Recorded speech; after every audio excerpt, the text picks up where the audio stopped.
had so many stories to tell, and I'm like, what do I do? What do I tell? So I'm going to tell one of my favorite childhood stories of when Papa Smurf let me down.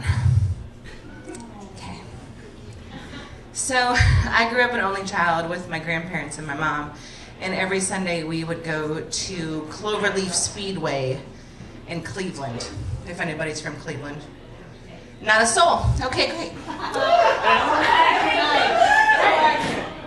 If you ever go to the movie theater, and there's a movie theater now in this spot where this speedway used to be, but it was like Barberton Speedway, but it was Cloverleaf Speedway. Okay, you guys are with me now. Okay, we went every Sunday. Every Sunday, from my earliest memories, we would just get in the car and go and sit and watch these cars go in circles over and over again, and all I wanted to do was get a hot pretzel or some chips or whatever. And they had demolition derbies, which were totally badass. So the one day they announced that they were having a big wheel race on the tracks. On the thing, you could get in your big wheel, and I was probably 5. This was badass to me, people. I'm an 80s kid. Big wheels are a big thing. They're huge, huge thing. So that year, I got a Papa Smurf big wheel. Hell yeah. Had a red seat. Had Big Papa Smurf on the top. Some badass pedals. Okay. So it was probably 6 weeks until to the big event, right? My grandpa was my best friend. I was a lonely child. I grew up on 53 acres. I had a goose. Yeah. I was a lonely child. I always wanted to be my grandpa. If he had his shirt off, I'd have my shirt off. It was just that's what we did. He would eat grass, I would eat grass. So we did. So we were always together.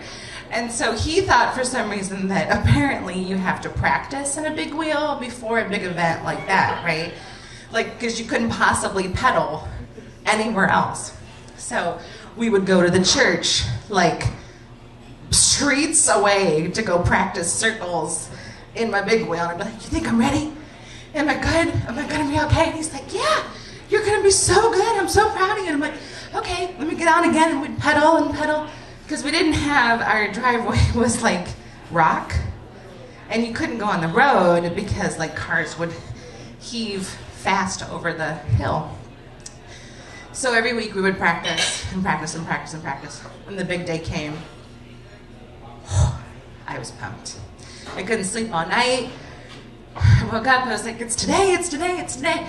So we went and we took the big wheel and we put it in the truck, and it was so great when we got to the speedway and we got to go backstage, right, with all the other stock cars, if you will.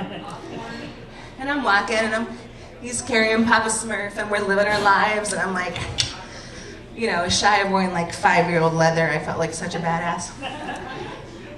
And then I started seeing people bringing their big wheels, and one little boy had flames on his. Okay. And another little boy looked like he had a jetpack on the back of his. And I was probably the only girl, but I was not missing this race, so help me, Lord. And so we all lined up, and we're all together, and I am the only Papa Smurf in the entire place. Everybody had decked out, full scale, bought from the Big Wheel store, and I got mine at Kmart, which I thought was cool. So we're all in this big clump, and we only had to travel from the end to quarter of a mile. I don't know how much that is in 5-year-old time. It felt like forever. It just looked like you looked down and it was whoa, all day long. And so I get on, and I had special tennis shoes and everything. And we didn't wear helmets back then because nobody cared about safety. It's 85, nobody cares. So we get on, and I'm pedaling really hard, and I stayed really together with the pack. And then all those people were chucked out ahead of me, and they went like really, really fast. It was like they hit a button and something just took off. And that, yes, like, I was like, what? How is this? And it was like slow, like that in movies where it's like slow motion, where it's like, everyone's like, I'm gonna go, I'll catch up. And the whole stands are clapping, right? And I'm pedaling by myself, alone. This little, tiny little 5-year-old child. So needless to say, I lost. I know you're all guessing if I won or not. But I never looked at Papa Smurf the same.